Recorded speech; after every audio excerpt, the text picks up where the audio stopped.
안녕하세요. 날도 덥고 지치기 쉬운 여름이에요. 이럴 때 우리는 시원한 것을 찾게 되는데 하나님의 말씀이 우리 몸과 영혼에 활력을 주는 청량제임을 믿습니다. 오늘은 평범히 능력이 되다 라는 제목으로 말씀을 나누려 합니다. 오늘 묵상을 통해 나의 현 자리에서 하나님의 목적을 발견하고 그 목적을 따라 섬기는 자리로 나아가기를 소망합니다. 묵상 본문은 출애굽기 3장 11절로 12절 그리고 4장 1절로 5절입니다. 모세가 하나님께 아뢰되 내가 누구기에 바로에게 가며 이스라엘 자손을 애굽에서 인도해 내리이까? 하나님이 이르시되 내가 반드시 너와 함께 있으리라. 내가 그 백성을 애굽에서 인도하여 낸 후에 너희가 이 산에서 하나님을 섬기리니 이것이 내가 너를 보낸 증거니라. 모세가 대답하여 이르되 그러나 그들이 나를 믿지 아니하며 내 말을 듣지 아니하고 이르기를 여호와께서 내게 나타나지 아니하셨다 하리이다. 여호와께서 그에게 이르시되 내 손에 있는 것이 무엇이냐? 그가 이르되 지팡이니이다. 여호와께서 이르시되 그것을 땅에 던지라 하시매 곧 땅에 던지니 그것이 뱀이 된지라. 모세가 뱀 앞에서 피하매 여호와께서 모세에게 이르시되 내 손을 내밀어 그 꼬리를 잡으라. 그가 손을 내밀어 그것을 잡으니 그의 손에서 지팡이가 된지라. 이는 그들에게 그들의 조상의 하나님 곧 아브라함의 하나님 이삭의 하나님 야곱의 하나님 여호와가 내게 나타난 줄을 믿게 하려 함이라 하시고.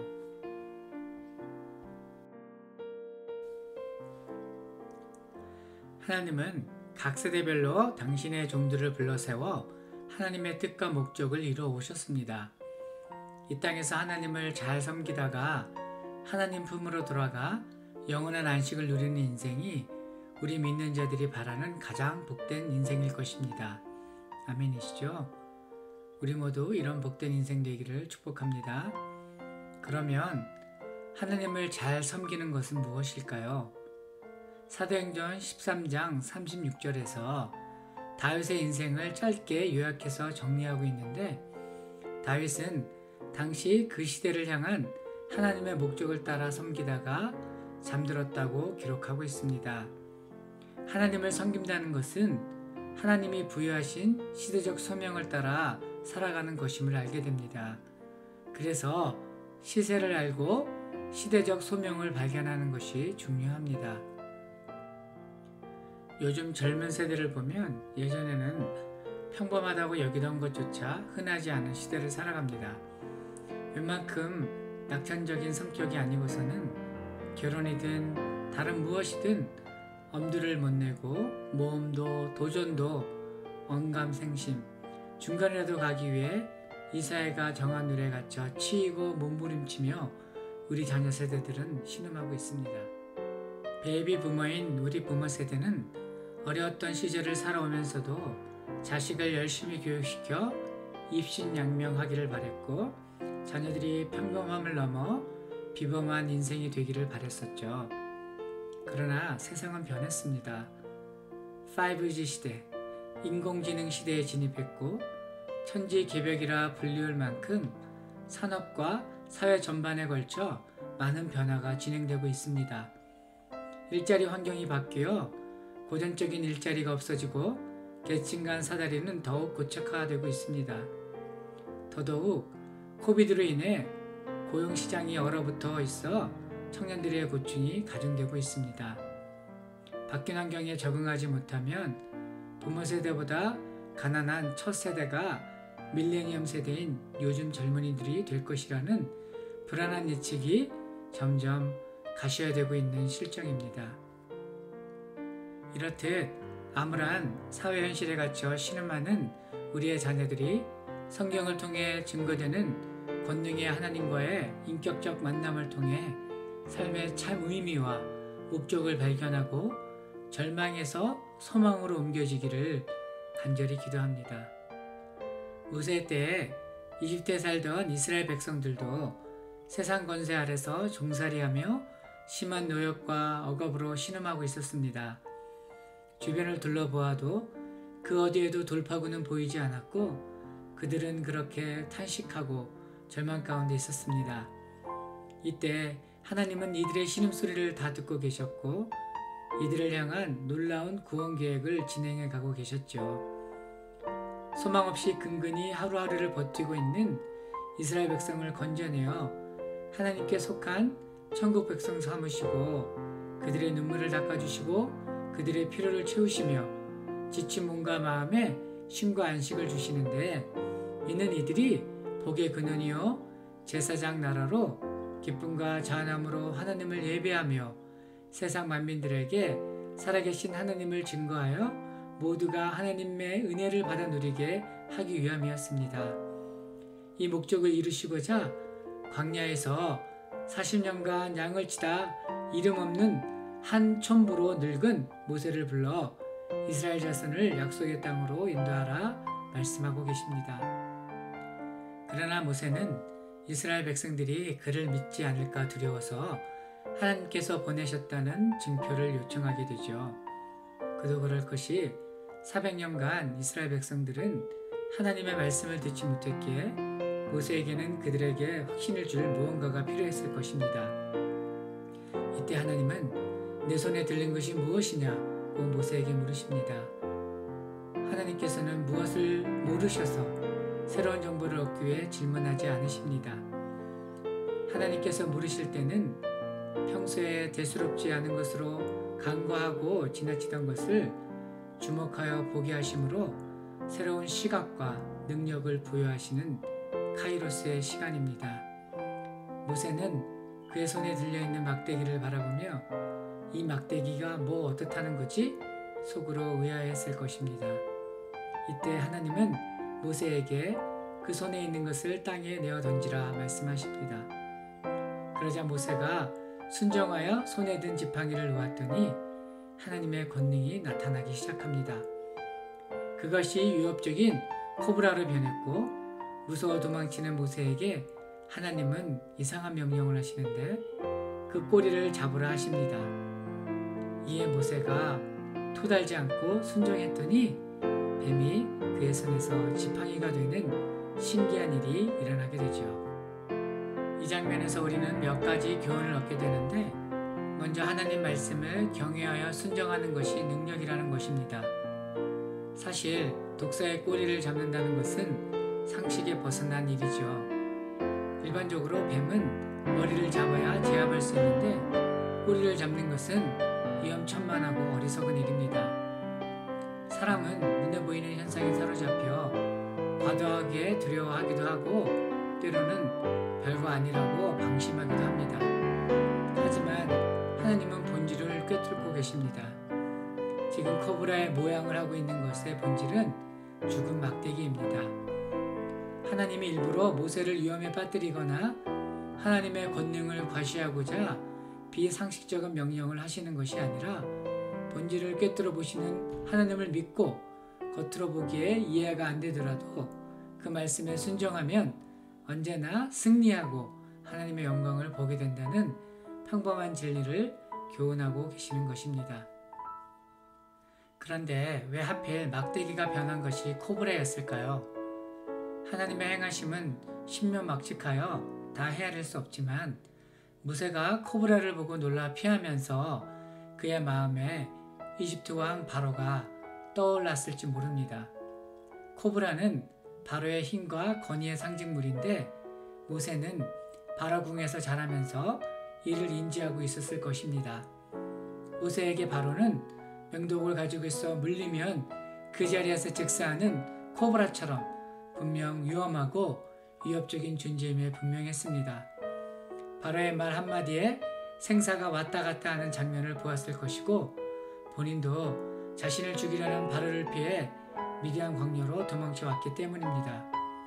그러나 하나님의 말씀에 의지하여 순종하기만 하면 그는 그저 목동의 손에 들린 죽은 막대기와 같이 아무런 힘이 없는 존재라는 것을 하나님이 깨닫게 하셔서 모세를 그동안 괴롭혀 왔을 바로에 대한 트라우마를 극복하는 계기가 되었을 것입니다.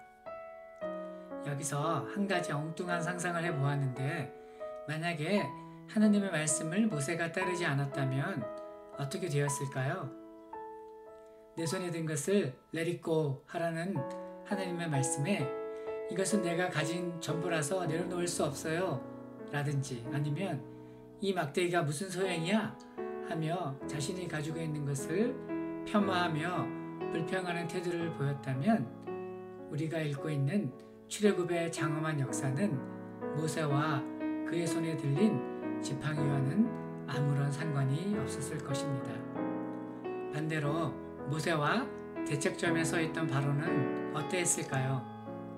바로가 가진 게 없어 망했습니까? 세상이 부러워하는 모든 것을 손에 쥔 바로가 어쩌다 그리도 무기력하고 허무하게 사라졌나요?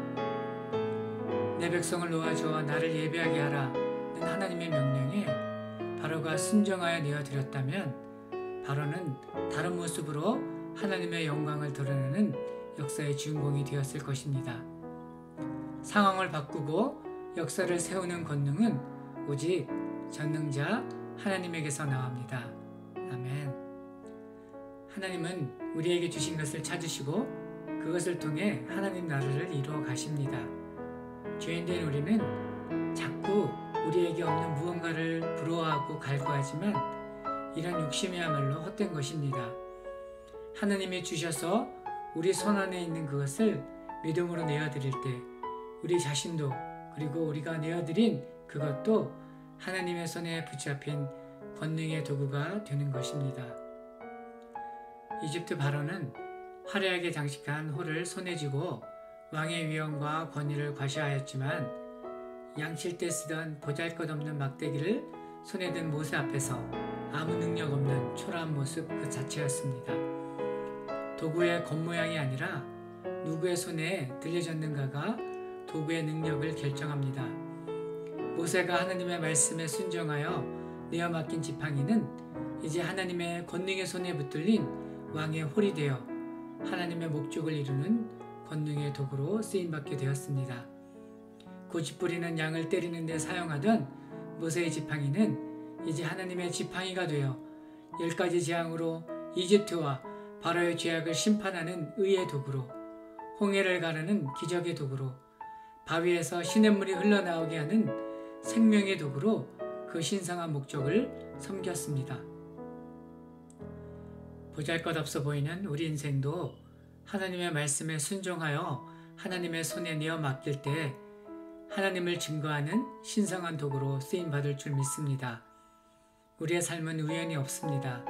나의 배경, 나의 환경, 이 모든 것이 우연이 아니라 다 목적을 따라 나에게 주어진 것입니다. 하나님의 크신 계획의 일부분으로 우리는 현재를 살아가고 있는 것입니다.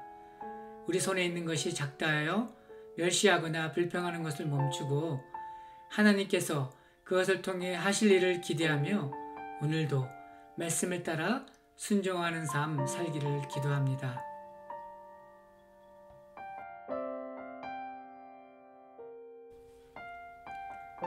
오늘 나눈 묵상을 적용하는 시간입니다. 역대상 29장 11절에서 14절에 기록된 하나님의 말씀을 읽으며 적용하기를 원합니다. 여호와여, 위대하심과 권능과 영광과 승리와 위엄이 다 주께 속하였사오니 천지에 있는 것이 다 주의 것이로소이다. 여호와여, 주권도 주께 속하였사오니 주는 높으사 만물의 머리이심이니이다. 부와 귀가 주께로 말미암고 또 주는 만물의 주제가 되사 손에 권세와 능력이 있사오니 모든 사람을 크게 하심과 강하게 하심이 주의 손에 있나이다. 우리 하나님이여, 이제 우리가 주께 감사하오며 주의 영화로운 이름을 찬양하나이다.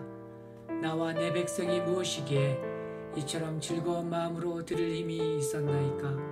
모든 것이 주께로 말미암았사오니 우리가 주의 손에서 받은 것으로 주께 드렸을 뿐이니이다. 아멘.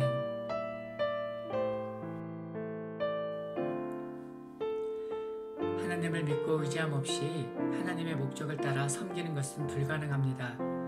하나님께서 우리의 손에 맡기신 것을 하나님께 내어드릴 때 하나님의 축복과 권능이 임하여 우리를 향하신 하나님의 역사가 진행됩니다. 나에게 속한 것들 중 하나님께 내어 맡기기 싫은 것이 무엇인지 점검하고 완악한 마음이 회개에 이르기를 원합니다.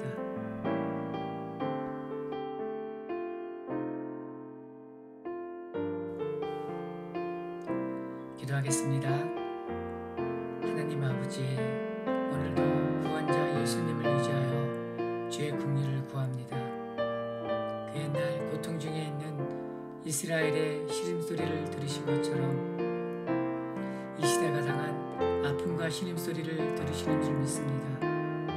죄와 쾌락에 포로된 주의 백성을 건져내어 주님을 기뻐 예배하며 안식하는 은총을 날마다 내려 주옵소서. 주님의 구원 계획에 저희가 쓰임받기를 간절히 원합니다.